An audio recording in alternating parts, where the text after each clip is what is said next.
डोडो TV.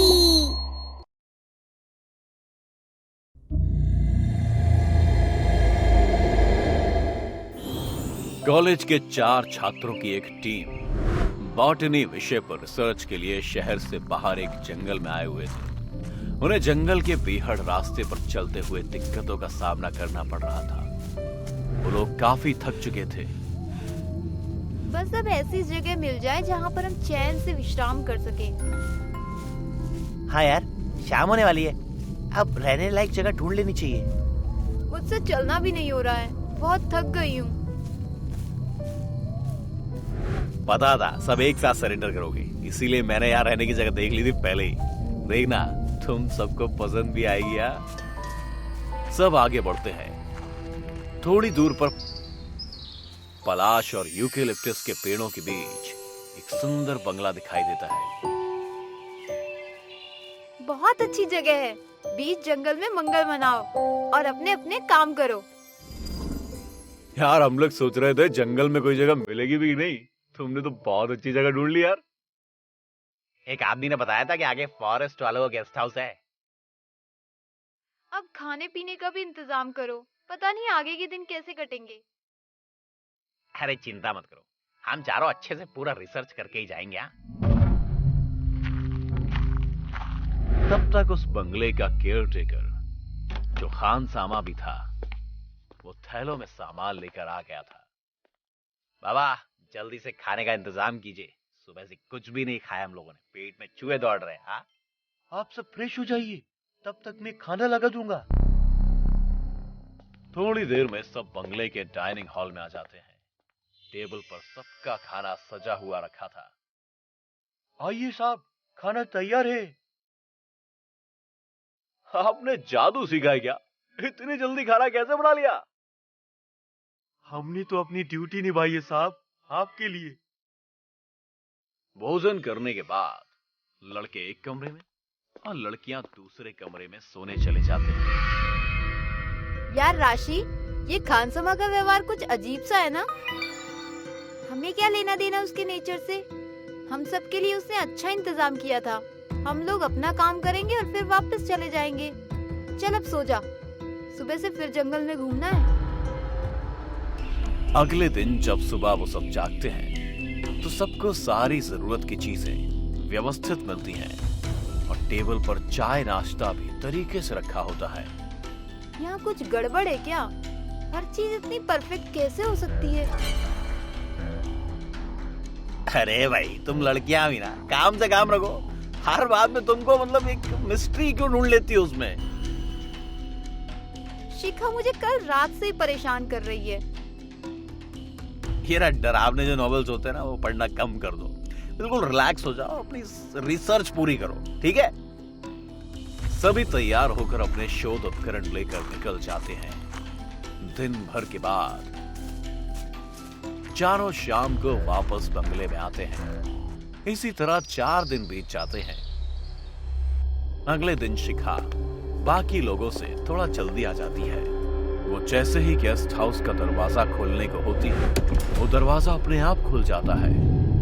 फिर वो अंदर जाती है और देखती है कोई इंसान हवा के झोंके जैसा किचन से डाइनिंग टेबल और डाइनिंग टेबल से किचन तक आ जा रहा है। कौन है? तभी एक लड़की का साया अचानक उसके बहुत करीब आ जाता है और जोर जोर से हंसने लगता है। साहब, खाना लग गया। शिखा तो ये सुनते ही बेहोश हो जाती है। जब उसे होश आता है तो उसके तीनों दोस्त उसके साथ होते हैं। तुम लोगों ने उसे देखा? किसे? मैंने कहा था ना कुछ गड़बड़ है। ये कहकर शिखा उन्हें सब कुछ बताती है। यार देख, इस निर्जन जंगल में इतना बढ़िया बंगला हमें मिल गया, इतने अच्छे से लोगों का रिसर्च वर्क चल रहा है। तू फालतू की बातें करके सब कुछ बर्बाद मत कर यार, समझी?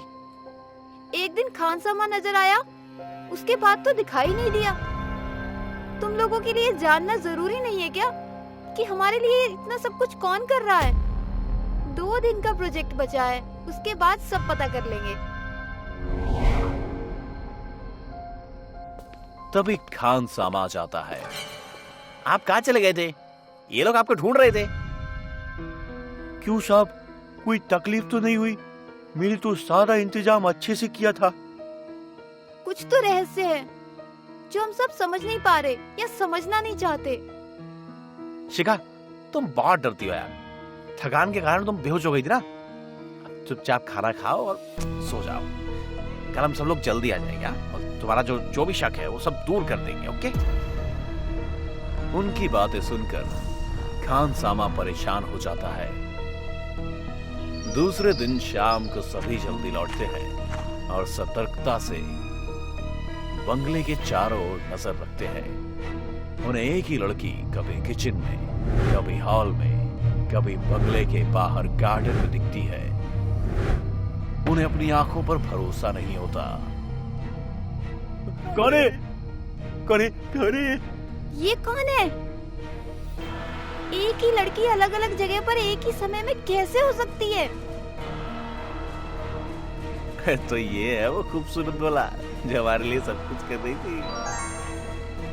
तभी किचन से बर्तनों की आवाज आई, फिर डाइनिंग हॉल से आवाज आई और फिर अचानक ही वो लड़की उनके सामने आ जाती है। साहब, खाना लगा दिया है। उन सब की सांसें हलक में अटक जाती हैं और वो उल्टे पांव भागते हैं। तो अभी रास्ते में उन्हें खान सामा मिलता है। लोग वहीं रुक जाते हैं। आपके अलावा यहाँ कौन कौन ड्यूटी करता है? कोई नहीं। सच बोलना, हमने अपनी आंखों से देखा उस लड़की को। खान सामा की आंखों में आंसू आ जाते हैं।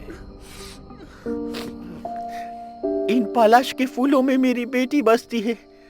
इस बंगले और यहाँ की सुंदरता में मेरी बेटी है साहब। वो लड़की आपकी बेटी है? वो इतनी डरावनी क्यों है? शहर के कॉलेज में पढ़ती थी मेरी बेटी, हमेशा फर्स्ट आती थी साहब। कॉलेज के पॉलिटिक्स ने मेरी बच्ची का जान ले लिया। इस बंगले में मेरे काम में वो मेरी मदद करती थी। वो तो मर चुकी है ना? हाँ, जिन लोगों ने उसकी जिंदगी छीनी, उसने उन्हें माफी मांगने पर माफ कर दिया, पर उसे आज तक मुक्ति नहीं मिली है। उसे एक शर्त पर मुक्ति मिल सकती है। वो क्या? आप उसे अपने ग्रुप में शामिल कर लो। वो लोग उसकी बात मान लेते हैं। अगले दिन वो लड़की इन लोगों के रिसर्च वर्क में एक स्टूडेंट की तरह इन लोगों की मदद करती है और शाम को बाकायदा इनके साथ बंगले पर आती है। वहां खान सामा बीवी खड़ा होता है। आप लोगों की वजह से मेरी स्टूडेंट ग्रुप के साथ रहने की इच्छा पूरी हो गई। अब मैं चलती हूँ। बाबा, आप अपना ख्याल रखना।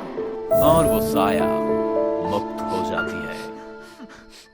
बिजल शादी के लिए लड़की देखने अपने दोस्त जिगर के साथ अपने जीजा के गांव आया हुआ था। बिजल ने देखा कि गांव के सारे लोग टकले हैं। बिजल को बड़ी हैरानी हुई, तो इसने इसके बारे में अपने जीजा जी से पूछा। अरे साले साहब, तुम आज ही इस गांव में आए हो और ये कोई बड़ी बात नहीं है। गर्मियों का सीजन है और गांव के लोग बालों पे इतना ध्यान थोड़ी देते हैं। एक ही बार में बालों पे छुरा घुमा देते हैं। उसके बाद मैदान साहब, और तुम दोनों के तो इतने अच्छे बाल हैं। तुम इतना मत सोचो, जाओ आराम करो। कल हमें लड़की देखने जाना है। फिर बिजल और जिगर अपने अपने रूम में सोने चले जाते हैं। रात को जिगर के कमरे में हाथ में उस्तरा और कैंची लिए एक भूतिया नाई आता है। मेरे होते हुए इस गांव में कोई भी बाल नहीं बढ़ा सकता। जो बढ़ाएगा वो मेरे हाथों मारा जाएगा। और ये कहते हुए वो जिगर का सिर आधा टकला कर देता है। अगले दिन जिगर सुबह उठकर नहाने जाता है और अपना चेहरा आईने में देखता है। तो उसके सिर का आधा मुंडन दिखाई देता है। जिगर शोर मचाकर सबको बुला लेता है। बिजल भाई देखो, किसी ने मेरा टकला कर दिया। इस गांव में आया 1 दिन भी नहीं हुआ और मेरा मुंडन कर दिया, वो भी आधा। हाँ भाई, ये सब कैसे हुआ? जीजा जी आप बताइए, ये सब हो क्या रहा है और किसने किया? ये सब बातें छोड़ो, पहले मेरा पूरा टकला कराओ। जीजा जी, यहाँ कहीं नाई की दुकान है क्या? वहां जाकर हमें इसका पूरा टकला कराना पड़ेगा। उसके बाद ना जिसने भी जिगर के साथ ये सब किया है उसे मैं छोड़ूंगा नहीं, हड्डियां तोड़ दूंगा उसकी। साले साहब शांत हो जाओ, गांव में एक दुकान है लेकिन वो आज बंद है। हम कल पूरे कटवा देंगे और आज तो हमें लड़की देखने भी जाना है, टेंशन क्यों ले रहे हो? बिजल, ऐसी हालत में मैं नहीं आ पाऊंगा। तू जीजा जी के साथ जा लड़की देखने। नहीं, तू मेरा अच्छा दोस्त है। तू यहां मेरे साथ तेरी होने वाली भाभी को देखने आया है। तेरे बिना मैं नहीं जा सकता। जीजा जी आप लड़की वालों को फोन कर दो कि हम कल आएंगे, ठीक है? ठीक है साले साहब, जैसा आपको ठीक लगे।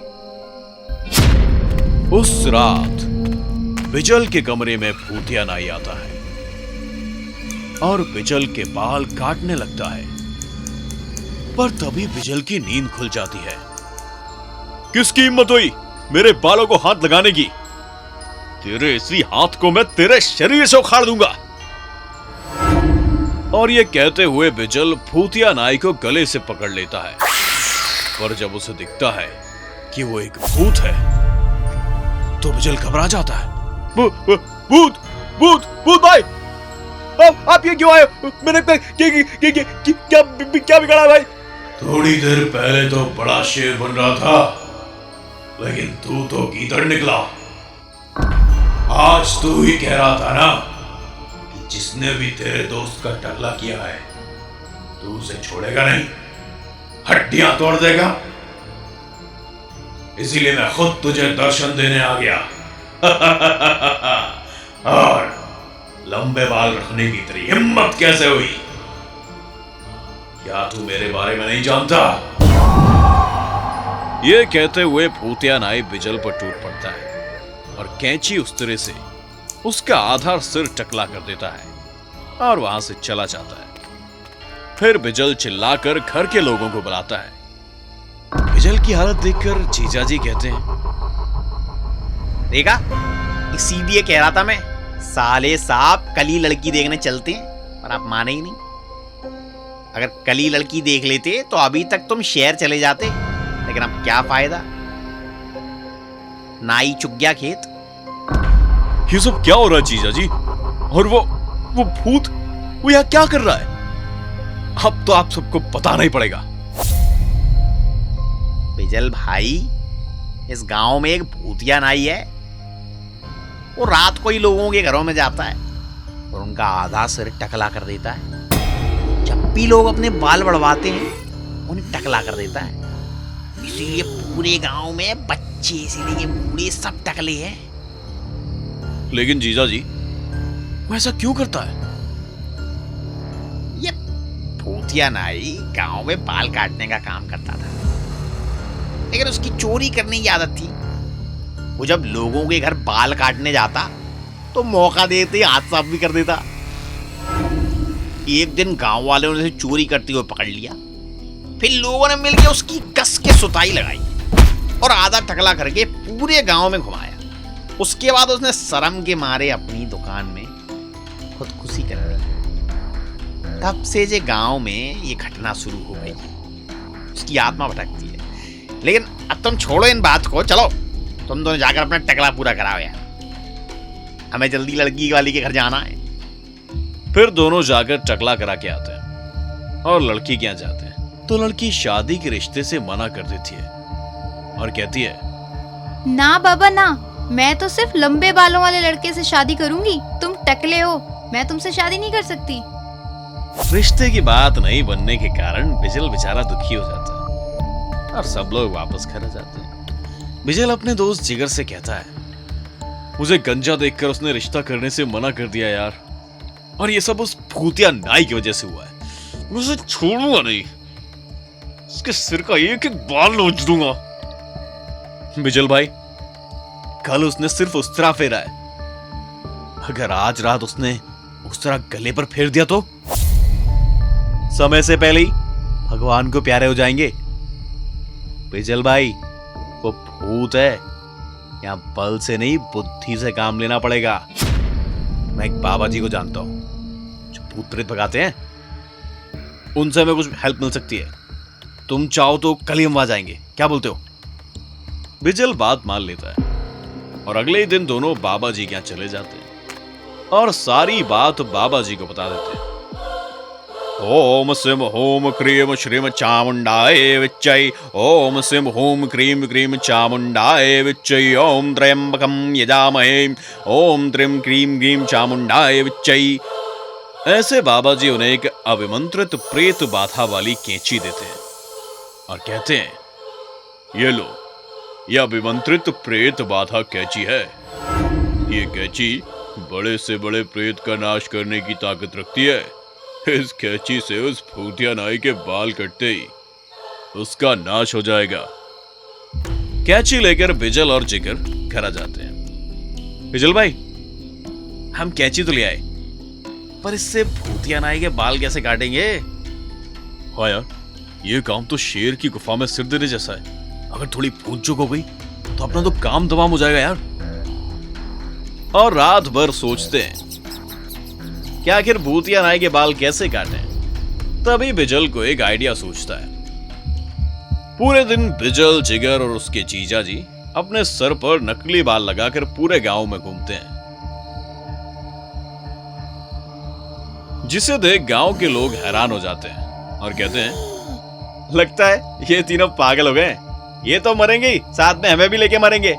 फिर वे तीनों गांव वालों से कहते हैं, सुनो सुनो सुनो गांव वालों, अब भूतिया नाई से डरने की कोई जरूरत नहीं है। अगर उसने किसी का भी आधा टकला किया तो हमारे पास आकर बाकी आधे सर के बाल इस प्रेत बाधा कैंची से काट ले। उसके बाद दूसरे दिन उनके सर पर पूरे बाल उग जाएंगे। ये बात भूतिया नाई को पता चलती है। ये तीनों अपनी मौत को दावत दे रहे हैं, मैं इन्हें छोड़ूंगा नहीं। ये कहकर वो रात में बिजल के कमरे में जाता है और उससे कैंची छीनकर तोड़ देता है। तेरी कैंची तो टूट गई। अब तो गांव वालों के बाल कैसे उगाएगा और मेरे हाथ मरने से खुद को कैसे बचाएगा? और ये कहते हुए भूतिया नाई बिजल को गले से जकड़कर हवा में उठा देता है। तभी मौका देखते ही जिगर असली प्रेत बाधा कैंची से भूत के बाल काट देता है। बाल कटते ही उसकी शक्ति कम होने लगती है और वो छटपटाता हुआ जमीन पर गिर जाता है और मर जाता है। इस तरह बिजल और जिगर ने अपनी समझ से गांव वाले लोगों को भूतिया नाई के डर से आजाद कर दिया। फिर उस गांव में लोग अपने बाल बढ़ाने लगे और बिजल का भी उस लड़की के साथ रिश्ता पक्का हो गया। हंसपुर नाम का एक गांव था। उस गांव में बंसी नाम का एक टैक्सी ड्राइवर अपने परिवार के साथ रहता था। बंसी सुबह से शाम तक टैक्सी चलाकर पैसे कमाता और उसी से अपना घर भी चलाता। कुछ दिनों से उस गांव में लोगों की खुदकुशी की घटनाएं बढ़ने लगी थी। गांव से दूर एक बड़ी खाई थी। लोग कहते उस खाई में कूदकर लोग अपनी जान दे देते हैं और खुदकुशी का कोई भी कारण नहीं होता। इस बात से गांव के लोग काफी डरे हुए थे। एक रात बंसी अपनी टैक्सी लेकर गांव के चौराहे पर खड़ा होता है। तभी गांव का एक आदमी वहां आता है और बंसी से कहता है, सुनो बंसी भाई, शहर चलोगे क्या? अभी बहुत अंधेरा हो गया है, अंधेरे में मुझे डर लगता है। बंसी भाई, मुझे बहुत जरूरी काम से शहर जाना है। चाहो तो मैं तुम्हें आने जाने का डबल किराया दूंगा। अब आगे तुम्हारी मर्जी। डबल किराया मिलने के कारण बंसी शहर जाने को तैयार हो जाता है। ठीक है, बैठ जाइए। आपको जाने की बड़ी जल्दी है, चलो पहुंचा देता हूं। बंसी टैक्सी लेकर निकल जाता है, लेकिन रास्ते में बहुत ज्यादा अंधेरा हो जाता है। वहां अंधेरे के अलावा कुछ भी दिखाई नहीं देता। जैसे ही आगे खाई आने वाली होती है, बंसी टैक्सी की स्पीड बढ़ा देता है, जिससे वो आदमी डर जाता है और बंसी से कहता है, भाई गाड़ी की स्पीड कम करो भाई, डर के कारण तुम इतनी तेज भी ना चलाओ, नहीं तो एक्सीडेंट हो जाएगा। अरे भाई साहब, आगे वो खाई है ना, मुझे उससे डर लगता है। वहां जाकर लोग आत्महत्या कर लेते हैं। मेरे भाई की मौत भी उसी खाई में हुई थी। वहां तो लोग बिना काम के खुदकुशी करने जाते हैं, उनसे क्या डरना, वो थोड़ी ना हमें भूत बनकर मारने वाले हैं। और तभी बंसी की गाड़ी की स्पीड और तेज हो जाती है। अरे मैंने तुमसे कहा था ना, गाड़ी की स्पीड कम करो, तुम तो और बढ़ाए जा रहे हो। स्पीड कम करो, नहीं तो हम खाई में गिर जाएंगे। मुझे शहर जाना है, स्वर्ग नहीं। तभी बंसी की आंखें लाल होने लगती हैं और बंसी भूत में बदल जाता है। मैं तुझे स्वर्ग नहीं नर्क पहुंचा दूंगा, क्योंकि नर्क तक जाने वाली टैक्सी रवाना हो चुकी है।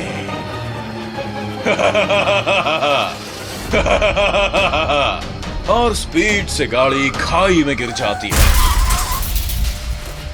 अगली सुबह बंसी घबराया हुआ नींद से उठता है। उसकी माँ उससे कहती है, इतना क्यों डरा हुआ है? लगता है आज भी तूने कोई बुरा सपना देख लिया। लेकिन बंसी माँ की बात का कोई जवाब नहीं देता और तैयार होकर बाहर चला जाता है और टैक्सी लेकर खाई के रास्ते चला जाता है। तभी वहां उसे कुछ लोगों की भीड़ दिखाई देती है। बंसी भीड़ के पास जाकर देखता है तो हैरान हो जाता है, क्योंकि वहां उसी इंसान की लाश दिखाई देती है जिसे वो रात को ले जा रहा था। ये देखकर बंसी बहुत डर जाता है और शाम को जल्दी घर वापस आकर अपनी माँ से कहता है, माँ, आज भी खाई के पास एक इंसान की लाश मिली, जिसे कल रात सपने में मैं उसे शहर ले जा रहा था। थोड़ी देर बाद गाड़ी की स्पीड बहुत बढ़ गई और टैक्सी सीधे खाई में गिर गई। माँ, मुझे लग रहा है लोग खुदकुशी नहीं बल्कि मैं उन्हें मार रहा हूं। माँ, अरे बेटा, ये सब तेरे मन का वहम है। उस खाई से तू बहुत डरता है, इसलिए तू ऐसे बुरे सपने देखता है। अगर तूने उन्हें मारा होता तो तुम कैसे जीवित हो, और टैक्सी भी सही सलामत है। यही तो मुझे समझ नहीं आ रहा माँ, क्या सच है और क्या झूठ है। यह कहकर बंसी सो जाता है। लेकिन जैसे ही रात होती है, बंसी नींद में ही चलकर घर से बाहर आ जाता है और टैक्सी लेकर गांव के चौराहे पर आ जाता है। गांव के ठाकुर का लड़का वहां से अपनी गाड़ी में जा रहा होता है। तभी उसकी गाड़ी चौराहे पर बंद हो जाती है। फिर वहां बंसी आकर उससे कहता है, मैं कुछ मदद करूं छोटे ठाकुर? बंसी की भूत जैसी लाल आंखें देखकर वो कहता है, नहीं, कोई जरूरत नहीं, मैं अपनी दूसरी गाड़ी से चला जाऊंगा। वैसे भी ऐसी भूत जैसी मनहूस शक्ल देखकर कौन तुमसे मदद लेगा, चलो निकलो यहां से। ठाकुर का लड़का यह कहकर वहां से जा ही रहा होता है कि बंसी एकदम ही भूत के रूप में आ जाता है और बंसी उसे उठाकर टैक्सी में डाल देता है और तेज स्पीड से टैक्सी को खाई में गिरा देता है। अगली सुबह बंसी फिर डरा हुआ उठता है और उठते ही उसकी माँ से कहता है कि सपने में उसने आज ठाकुर के लड़के को खाई में डाला है। तभी बंसी का दोस्त अशोक वहां आकर बंसी से कहता है, बंसी भाई, पता है आज ठाकुर के लड़के ने खाई में जाकर खुदकुशी कर ली है। ये सुनकर बंसी और उसकी माँ हैरान हो जाते हैं। इन घटनाओं से परेशान बंसी अशोक से कहता है, भाई अशोक, मुझ में जरूर कुछ गड़बड़ है। मैं अब टैक्सी नहीं चलाऊंगा। ये लो चाबी, अब से तुम ही टैक्सी चलाना। उसके बाद बंसी पूरे दिन घर में ही रहता है, लेकिन फिर भी खाई में गिरकर एक आदमी की मौत हो जाती है और अशोक को भी डरावने सपने आने लगते हैं। इसके बाद बंसी समझ जाता है कि गड़बड़ टैक्सी के साथ है। भाई अशोक, ये टैक्सी भूतिया है। इसने ही इतने लोगों की चाल ली है।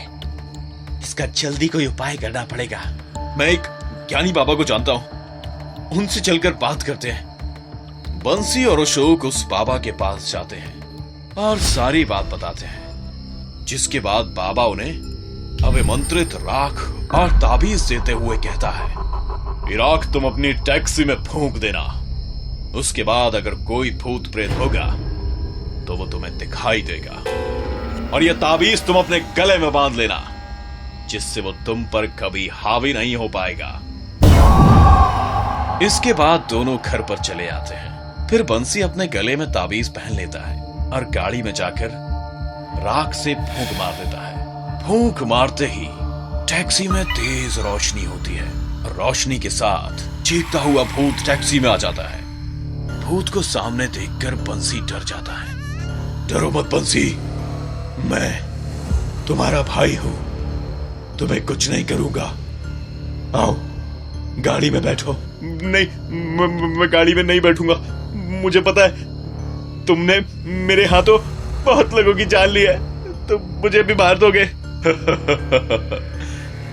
मैंने उन लोगों को मारा है जो मेरे कातिल थे। तुम तो मेरे भाई हो, मैं तुम्हें नहीं मारूंगा। बंसी गाड़ी में बैठता है और भूत से कहता है, तुम्हारा तो एक्सीडेंट हुआ था, फिर तुम्हारे कातिल कैसे? इस गांव में पहले मैं टैक्सी चलाता था। ठाकुर को मैं हमेशा शहर छोड़ने जाया करता था, पर मुझे समझ नहीं आ रहा था कि ठाकुर के पास खुद की गाड़ी है, फिर भी वो टैक्सी से शहर क्यों जाता है।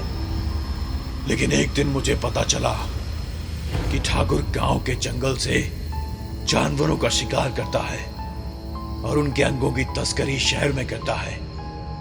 एक दिन ठाकुर की शिकायत मैं पुलिस स्टेशन में करने जा रहा था, तभी ठाकुर ने गांव के गुंडे भिजवाकर मुझे मरवा दिया और मेरी लाश को खाई में फेंक दिया। मैंने सबसे बदला ले लिया है, सिर्फ ठाकुर बाकी है। अपने भाई की बातें सुनकर बंसी की आंखों में पानी आ जाता है। भैया, अब सब कुछ मुझ पर छोड़ दो। आपका बदला अब मैं पूरा करूंगा। नहीं, मैं अपना बदला खुद लूंगा। तुम अपने हाथ खून से खराब मत करो। फिर दूसरे दिन बंसी ठाकुर के घर जाता है और कहता है, ठाकुर जी, कल रात को आपका बेटा मेरे सपने में आया था। कह रहा था वो आपसे मिलना चाहता है, उसकी कुछ आखिरी ख्वाहिश बाकी है। क्या ख्वाहिश बाकी है उसकी? कहां मिलना चाहता है वो मुझसे? चलो, आज रात आप मेरे साथ टैक्सी में चलिए। एक ज्ञानी बाबा जी का मंदिर है, वहीं आपके बेटे की आत्मा है। वहां आप दोनों बातें कर लीजिए। ठाकुर को बंसी की बातों पर यकीन नहीं होता है और वो वहीं खड़ा रहता है। बंसी ठाकुर की खामोशी का मतलब समझ जाता है और अपनी जेब से एक पीले रंग की अंगूठी निकालकर दिखाता है। ठाकुर झट से वो अंगूठी उठाकर देखता है और समझ जाता है कि बंसी सही बोल रहा है, क्योंकि वो अंगूठी ठाकुर के बेटे की होती है। ठीक है। शाम को ठाकुर टैक्सी में बैठ जाता है। बंसी अपने गले में से ताबीज निकालकर फेंक देता है और फिर उसके भाई का भूत उसके अंदर घुस जाता है। गाड़ी की स्पीड बहुत तेज हो जाती है। घबराकर ठाकुर बंसी से कहता है, बंसी, गाड़ी धीरे चला रे, मुझे लड़के के पास जाना है, उसकी आखिरी ख्वाहिश पूछने, ऊपर नहीं। बंसी पूरी तरह से भूत बन जाता है और कहता है, तेरे बेटे को तेरी बहुत याद आ रही है, इसीलिए उसकी आखिरी ख्वाहिश यही है कि तू उसके पास ऊपर चला जाए। कौन हो तुम? भूत अपना चेहरा उसे दिखाता है और कहता है, मैं वही टैक्सी वाला हूं जिसे तूने मरवा कर खाई में फेंक दिया था, लेकिन आज तेरी बारी है। और टैक्सी जोर से खाई में गिर जाती है। उस दिन के बाद गांव में किसी की मौत नहीं होती और बंसी भी अपनी मां के साथ खुशी खुशी टैक्सी चलाता है। क्या मैं खूबसूरत हूँ? हाँ। अब क्या ख्याल है? बचाओ बचाओ। बात 1980 की है। जापान के योकोहामा शहर में रहने वाले लोगों का जीवन हंसी खुशी बीत रहा था। शायद उस समय दुनिया के सबसे खुश शहरों में शुमार ये शहर जितना खूबसूरत था, उतने ही यहाँ के लोग प्यारे थे। योकोहामा के ही एक छोटे से घर में एक 25 साल का लड़का शिंजो और उसकी मां रहते थे। शिंजो के पिता नहीं थे, लेकिन उसी शहर में उसके मामा रहते थे। मामा जी नमस्ते। अरे शिंजो, तुम इस बार बहुत दिनों बाद आए। नई नौकरी है मामा जी, छुट्टी नहीं मिलती। शिंजो अपनी मां से बहुत प्यार करता था और कभी ऐसा काम नहीं करता था जिससे उसकी मां को दुख पहुंचे। बेटा, तेरी उम्र हो गई है, अब तो तू अच्छा खासा कमाने लगा है। अब अच्छी सी लड़की देखकर शादी कर ले। मां, शादी तो कर लूं, लेकिन अच्छी लड़की भी तो मिलनी चाहिए। तभी शिंजो की पड़ोसन की रोने की आवाज आती है। शिंजो और उसकी मां बाहर आकर देखते हैं। मेरा बेटा, मेरे बेटे को मार डाला। मेरे बेटे को इसने किसी का क्या बिगाड़ा था? हाय मेरा बेटा। शहर की पुलिस मामले की जांच में लग गई। काफी जांच पड़ताल के बावजूद भी पुलिस के हाथ कुछ खास नहीं लगा। सुजुका, आज ऑफिस में ज्यादा काम है, मैं रात को देर से लौटूंगा, तुम खाना खाकर सो जाना। ओके नोबिता, तुम भी अपना खाना समय पर खा लेना। नोबिता सारे दिन अपने ऑफिस में काम करने के बाद जब घर आने के लिए रात में निकला तो 11 बज चुके थे। नोबिता को टैक्सी ने उसके घर के पास ही एक सुनसान सड़क पर छोड़ दिया। साहब, आगे की गली बहुत पतली है, गाड़ी पैक करने में परेशानी होती है। ठीक है, कोई बात नहीं, पास ही तो है, मैं पैदल चला जाऊंगा। नोबिता पैदल चल पड़ा। गली सुनसान थी और नोबिता अपनी धुन में चला जा रहा था। तभी अचानक पीछे से एक आवाज आई, नोबिता। नोबिता ने जैसे ही पीछे मुड़कर देखा, उसके ठीक पीछे एक परछाई खड़ी थी। एक के बाद एक कई मौतों से शहर के लोगों के मन में एक अलग ही तरह की दहशत घर करने लगी थी। रात के 8 बजे के बाद ही सड़कें सुनसान और बाजार वीरान हो जाते थे। शहर के किसी भी इंसान में यह हिम्मत नहीं थी कि 8 बजे के बाद घर से निकले। लेकिन एक अजीब बात थी, सिर्फ आदमियों की ही मौतें हुई थी और सभी को एक ही तरह मारा गया था। किसी ने उनके चेहरे को बहुत बेरहमी से काट दिया था। भाई, बहुत डर गया हूँ, ऑफिस जाना बंद कर दिया है, बाहर भी नहीं निकलता घर से। भाई, मेरा भी यही हाल है। सुना है एक चुड़ैल है जो सिर्फ पुरुषों को अपना शिकार बनाती है। आए दिन किसी ना किसी की मौत हो जाती और लोग कहानियां बनाने लगते। ये सब चुड़ैल ने किया है, कोई कहता एलियन ने, जबकि सच्चाई किसी को पता नहीं थी, क्योंकि किसी भी जिंदा आदमी ने अभी तक हत्यारे को नहीं देखा था। जिसने भी देखा था उसकी मौत हो गई थी। माँ, पिछले 20 दिनों से काम पर नहीं गया हूँ, ऐसे तो मुझे नौकरी से निकाल दिया जाएगा। बेटा, जान है तो जहान है। एक बार ये रहस्य खुल जाए, फिर नौकरियां तो सैकड़ों मिल जाएंगी। शिंजो अपनी नौकरी को लेकर परेशान तो था, लेकिन उसके मन में इन मौतों को लेकर कुछ उधेड़-बुन चल रही थी। माँ, मामी का पत्र है, मामा जी की तबीयत खराब है। अरे चलो, हम दोनों उनके पास चलते हैं। नहीं माँ, अभी आप परेशान मत हो, मैं चला जाता हूँ और एक बार सब ठीक हो जाए फिर मैं आपको ले चलूंगा। ठीक है, लेकिन तू अपना भी ख्याल रखना। शिंजो अपने मामा से मिलने के लिए निकल जाता है। वो एक लोकल बस पकड़कर हॉस्पिटल पहुंच गया। मामा मामी से मिलकर हालचाल पूछा। मामी, अब मामा जी की तबीयत कैसी है? पहले से थोड़ी ठीक है, लेकिन अभी भी सदमे में है। सदमे में? ऐसा क्या हुआ? क्या बताऊं, वही डर। 3 दिन पहले रात को किसी काम के लिए घर से निकले थे और सुबह घर से बाहर इस हालत में मिले। मामी बहुत डरी और सहमी हुई थी। शिंजो ने उन्हें समझाया और शांत कराया। मामी, अब मैं निकलता हूं।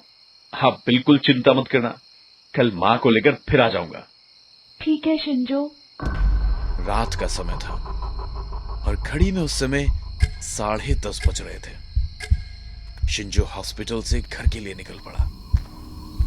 योकोहामा की सुनसान सड़कें, दूर दूर तक कोई इंसान नहीं और घर जाने के लिए कोई वाहन नहीं। शिंजो को थोड़ा डर भी लग रहा था। तभी पीछे से एक आवाज आई, शिंजो। वो बहुत ज्यादा डर जाता है और जल्दी जल्दी भागने लगता है। इतने में उसे दूर से एक बाइक आती दिखी। शिंजो ने हाथ देकर लिफ्ट मांगी। बाइक आकर शिंजो के पास रुकी। मुझे मेडिसिन स्क्वायर जाना है। आप जहां तक जा रहे हैं मुझे छोड़ दीजिए।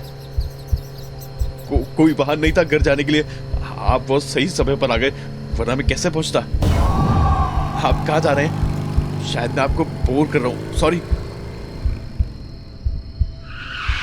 यहां क्यों रोक दी बाइक? क्या आपकी मंजिल आ गई? मेरी नहीं, तुम्हारी मंजिल आ गई। मैं समझा नहीं, तुम कौन हो? मैं तुम्हारी माँ। शिंजो उसका चेहरा देखकर बुरी तरह से डर जाता है, आंखें बंद कर लेता है और कांपने लगता है। मुझे छोड़ दो, मुझे जाने दो, मुझे जाने दो। छोड़ दूंगी, लेकिन एक शर्त है। तुम्हें मेरी आंखों में आंखें डालकर जवाब देना होगा कि क्या मैं खूबसूरत हूँ। जवाब अगर पसंद आया तो जाने दूंगी, वरना मत। शिंजो का डर के मारे बुरा हाल था। जैसे तैसे उसने आंखें खोली, लेकिन उस लड़की का भयानक रूप देखकर शिंजो की चीख निकल गई। कहते हैं वो चीख सारे शहर ने सुनी थी। नहीं पता वो कहां से आई थी या उसकी मौत कैसे हुई। बस अब 2020 है, लेकिन आज भी योकोहामा की सड़कों पर कभी कभी वो मिल जाती है और पूछती है, क्या मैं खूबसूरत हूं?